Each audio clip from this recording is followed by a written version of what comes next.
নমস্কার বন্ধুরা, চলে এসেছি আবার একটা নতুন ভিডিও নিয়ে। আজকে আমি তোমাদের সঙ্গে শেয়ার করব বেগুন ভর্তার রেসিপি।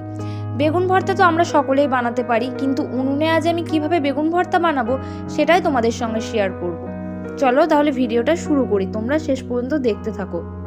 বেগুন ভর্তা বানানোর জন্য প্রথমে আমি একটা বেশ বড় সাইজের বেগুন নিয়ে নিয়েছি। এরপর একটা পরিষ্কার পাটকাঠি দিয়ে আমি বেগুনটাকে বেশ অনেক কটা ছিদ্র করে দেব বেগুনের উপরে। তোমরা চাইলে বাড়িতে ছুরি থাকলে ছুরি দিয়ে অল্প অল্প করে কেটে রাখতে পারো। এরপর উনুন জ্বালিয়ে উনুনের ভিতরে বেগুনটাকে দিয়ে দেব। বেশি দূরে দেব না, সামনেই রেখে দেব যাতে তুলতে সুবিধে হয়। বেশ কিছুক্ষণ পরে বেগুনটাকে তুলে নিলাম।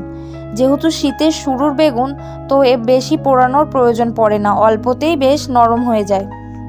আর উনুনে বেগুন পোড়াতে আমার ঠিক 2 মিনিট সময় লাগলো, তারও কম বলা যেতে পারে। বেশি সময় লাগে না যদি জালটা ভালোভাবে দেওয়া হয়। এইভাবে আমি আরও একটা বেগুন পুড়িয়ে নিলাম, আর সঙ্গে একটা টমেটো। বেগুন পোড়ার সঙ্গে টমেটো বেশ ভালো লাগে। বেগুন ভর্তা গরম ভাত, রুটি বা পান্তা ভাত সব কিছুর সঙ্গে খুবই ভালো লাগে, এমনকি শুধু খেতেও খুব ভালো লাগে। বেগুন ভর্তাকে আমাদের গ্রামে বেগুন পোড়া বলা হয়। আর এই বেগুনগুলো আমাদের চাষের জমির, তাই প্রায় প্রতিদিনই আমাদের বাড়িতে বেগুনের কোনো না কোনো রেসিপি হতেই থাকে। তারপরে বেগুনের খোসাগুলোকে আমি ছাড়িয়ে নিলাম। এবার হচ্ছে বেগুনগুলোকে ছাড়ার পালা। এখনো বেগুনটা দিয়ে ভাপ উঠছে, বেশ গরম ছিল, তবু ছাড়াতে কোনো অসুবিধে হয়নি। একটু একটু করে সমস্তটাই ছাড়িয়ে নিলাম। তারপর অন্য বেগুনটাও ছাড়িয়ে টমেটোটাও ছাড়িয়ে নিলাম।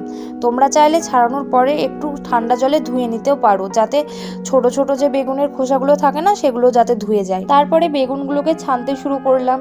এই বেগুন পোড়ার সঙ্গে যদি একটা টমেটো পোড়া বা একটা আলু সিদ্ধ একসঙ্গে মাখা যায়, খেতে কিন্তু দুর্দান্ত হয়। কখনো না কখনো বাড়িতে বানিয়ে দেখো, খুব ভালো লাগবে আশা করি। এরপর বেগুনে দেওয়ার জন্য তেল, লবণ আর 3টে লঙ্কা নিয়ে নিয়েছি।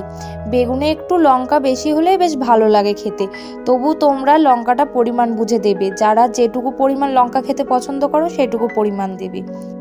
এবার বেগুনটা থালায় ঢেলে বেশ একসঙ্গে করে মাখিয়ে নেব। তোমরা চাইলে এতে ধনেপাতা বা পেঁয়াজ দিতে পারো। আমি সঙ্গে পেঁয়াজ নিয়েছি, কিন্তু ধনেপাতা না থাকায় ধনেপাতাটা আর ব্যবহার করলাম না। বেগুনটা মাখতে গিয়েই মুখে জল চলে আসছে, খেলে তো বোধহয় পাগল হয়ে যাব। আবার তাতে হয় যদি উনুনে পোড়া বেগুন, তাহলে তার কোনো কথাই হয় না।